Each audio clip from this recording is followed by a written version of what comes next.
Hey everybody, welcome back to the Dungeon Dive. Alright, so I am here with Cthulhu Death May Die. I have this set up to learn the game and play it a couple times today before doing some videos on the actual game. But while setting this up and reading the rules and picking the old one I was going to fight and all that kind of stuff, I've got to thinking about there is this kind of a failure that I perceive in almost all of the board games based upon the Cthulhu Mythos and the writings of H.P. Lovecraft, and more importantly the writings of all of the authors, the other authors who contributed to the mythos. And that is none of the game designers or developers, they never treat these games as the potential launching off points for people to get deeper into the literature that inspired them.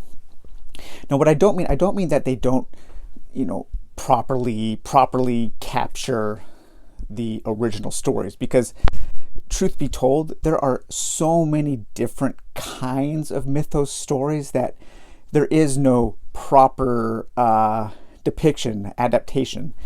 The mythos stories range from everything from very serious and deadly to where there is no way that a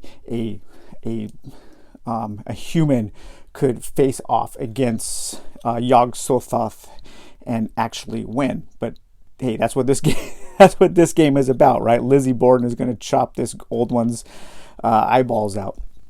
But the stories range from anything from like super serious and deadly to where men and women are just like less than specks of dust in the eyes of the great old ones, to more heroic, pulpy, supernatural, superhero type stories. So all of these stories, all of these kinds of games, whether they are true to the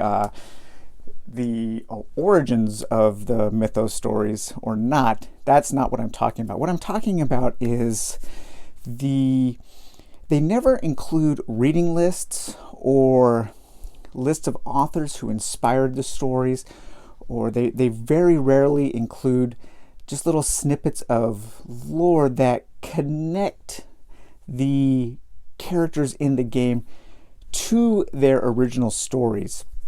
And I think that does a really big disservice to the original authors and the original works of fiction.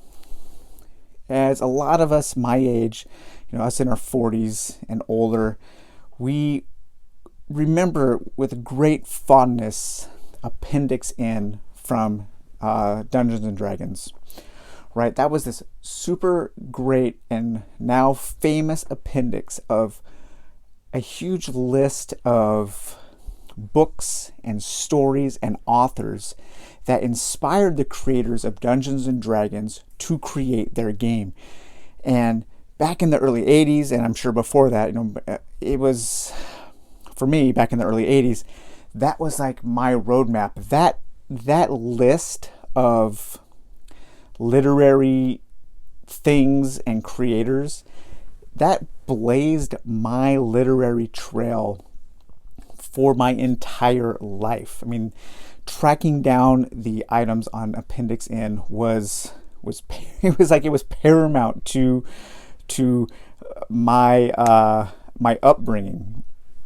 I wanted to read all of those stories, and at the time, a lot of those things were pretty hard to find. It wasn't like you could just go to the bookstore and find Conan and the Grey Mouser and Fafhrd stories. They weren't as readily available as they are today. So it was like, not only were you getting presented with information, but the way it was presented, and at the time, it was giving you treasures to seek, and it made all of those games more fun because you could read about the origins of the mythos and the characters and the monsters and all that kind of stuff.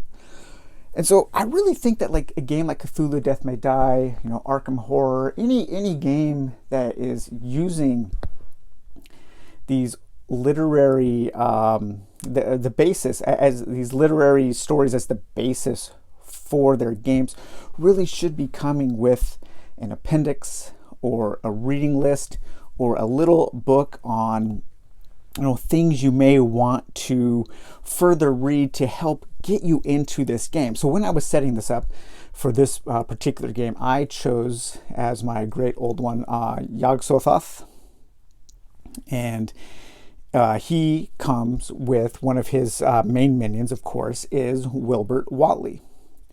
But I can see a lot of people wondering just how do these two beings, what is their relationship, right?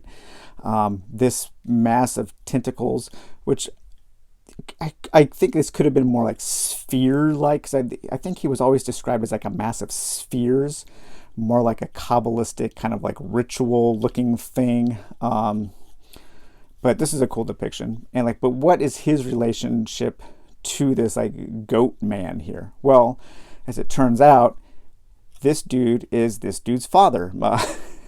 Believe it or not, this guy mated with a human woman in, I believe it was the city of Dunwich, way back in the day.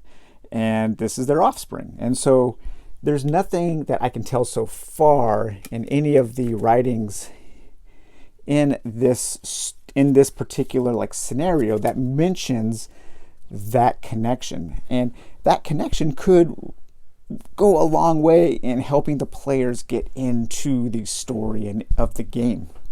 So what I wanted to do before I started playing was I wanted to read a couple stories on Yog-Sothoth and Wilbert Whatley. Well, this game should have come with a list of stories that those two characters appear in. The Yog-Sothoth box could have come with a little card that said, hey, if you want to read more about these characters and the stories that they appear in, go ahead and check out the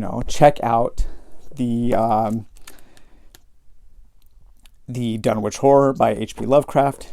You could look in the Dunwich Cycle. That was a collection of stories compiled by Robert M. Price. You could read some of Lovecraft's Dream Quest. Now, the thing is, a lot of the Lovecraft stuff and the older weird fiction, this stuff is all in public domain for the most part. And so they could even publish stories. They could have included actually a copy of the Dream Quest of Unknown Kadath, which mentions Yog-Sothoth. They could have included that in the book, in the game. And that would have been really cool. Or a link to one of the many great audio versions on YouTube or something like that. This is a really good collection, the Dunwich Cycle. And this has a just absolutely fantastic story by Robert M. Price called Wilbert Whatley Waiting. And it starts, Bug Shugog. Wilbert Whatley's prayer had been heard. His last incantation had worked. He had not chanted to free the unseen thing from its confinement. He did not need to. Time itself would effect that. As that in the farmhouse hungered and hungered in the absence of its brother, its keeper, it would instinctively burst forth, splintering the century-old hulk of the Whatley farmhouse, like a giant sea turtle for some reason, sloughing off its shell, and go forth to raven and to feed. With its eventual fate might be, Wilbert Whatley had no time to contemplate. It was his own immediate fate that concerned him. He troubled simply to get the alien syllables right, to sound them at the right pitch, a pitch which not even he could rightly hear, having too much of the human in him. So this that story, I just read it this morning, is such a great story. It's really funny and it's kind of sad. It kind of paints Wilbert Whatley, this kind of a monstrous figure, in a very interesting light. In this story, he chants a spell and he teleports himself into this outer realm, this transdimensional waiting room where he's waiting for, I believe it's for Yog-Sothoth to awaken, his father, right? And a human wizard, decades later, in more present time, summons Wilbert Whatley. And Wilbert Whatley comes through the portal, and he goes on a quest to find the Necronomicon, so he can complete a summoning. And so what he does is he goes to New York, and he actually goes to an occult bookstore and finds stacks of copies of the Necronomicon. And of course, he's finding those, the fake ones, the ones that have been written because of the literature, which made a fake book popular. So people started making fake copies of the Necronomicon, and he buys like 3 or 4 different ones, and he can't fathom like why they're different. And he's looking for, of course, like an original translation done by John Dee, one of an ancient spiritualist. But he can't find a real copy of the Necronomicon, and so he makes his way back to Dunwich, back to his old farmhouse, to like sit and wait again for an eternity for something to happen. And reading that story made me super excited to come in here and play this game. Remembering the connection between Yog-Sothoth and Wilbert Whatley.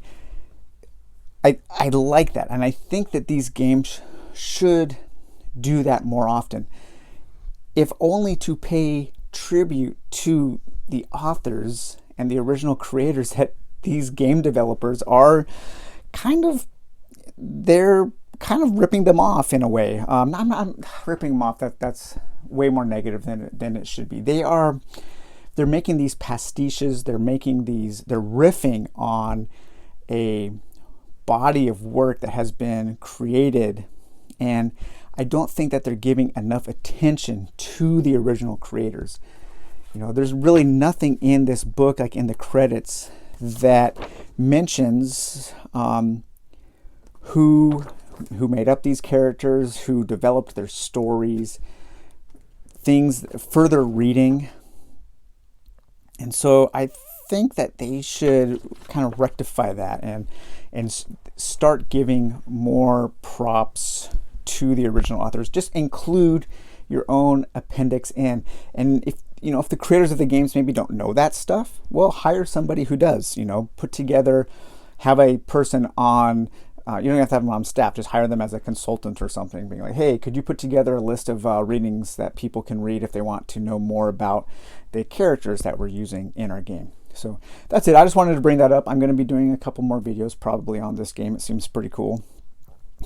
But hopefully what I'm hoping is like these games, these Cthulhu games, these Mythos games, I'm hoping that they do inspire people to further investigate the literature surrounding these games, because a lot of it is super cool and super fascinating, and I think reading it can really heighten your experience while playing the games. So, all right, guys, well, we'll talk to you later, and take it easy. Bye-bye.